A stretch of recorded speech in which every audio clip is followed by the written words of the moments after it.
people ask me if I'm able to return the uniform, if I'm able to go into a time of rest and relaxation, recharging, healing, rest, been able to take off this reminder of the hostages, both living and also murdered. If they've returned, if the captives have all returned, they ask, am I released from the army? And I say, not yet, my friends, not yet to any of that.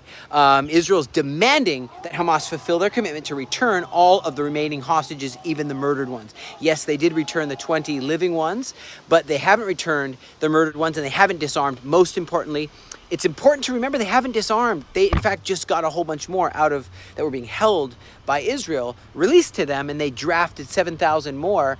And intense conflicts are happening right now in Gaza between the different factions, those that stood against the Hamas and the Hamas. And we do celebrate the miraculous return on the Feast of Tabernacles, the very time when we were taken, the very time we were returned. It's just phenomenal. You can't make this up.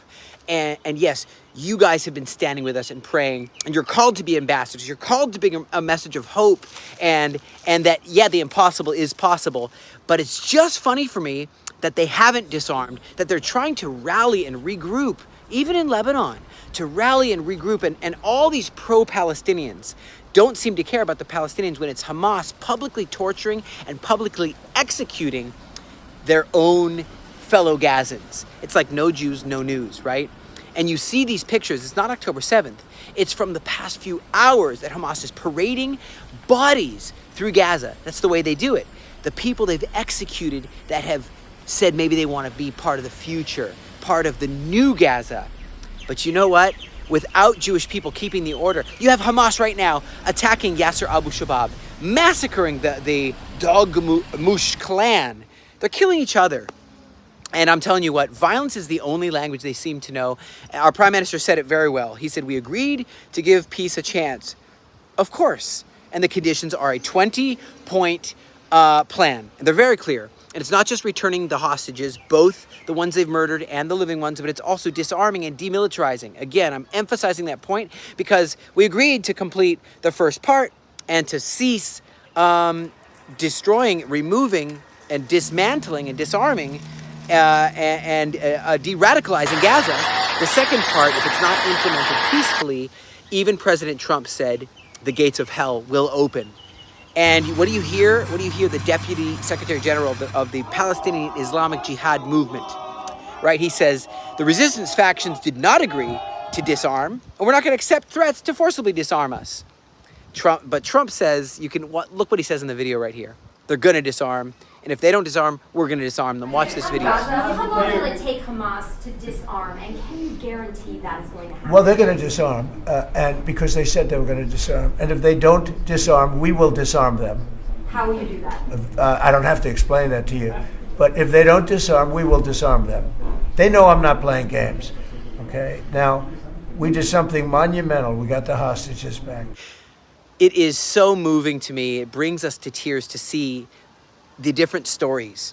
Elkanah Buchbot returned to his wife Rivka.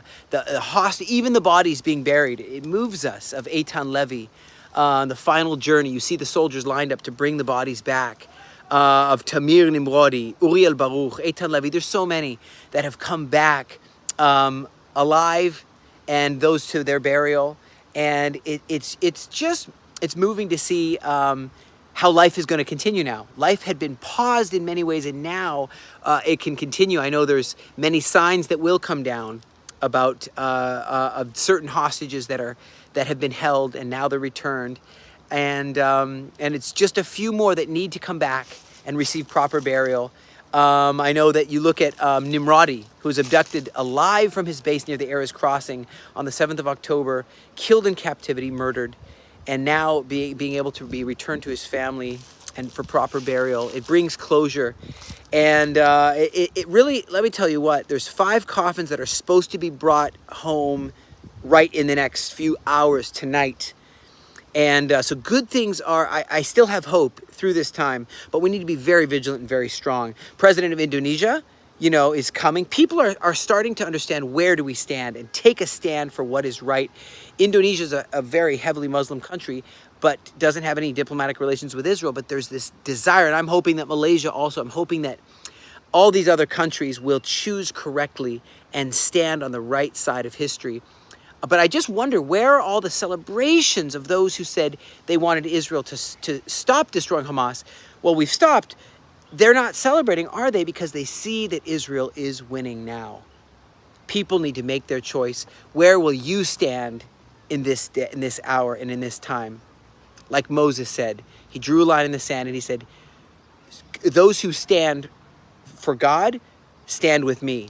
Isaiah 49, verse 13. Shout for joy, you heavens. Rejoice, you earth, and burst into song, you mountains.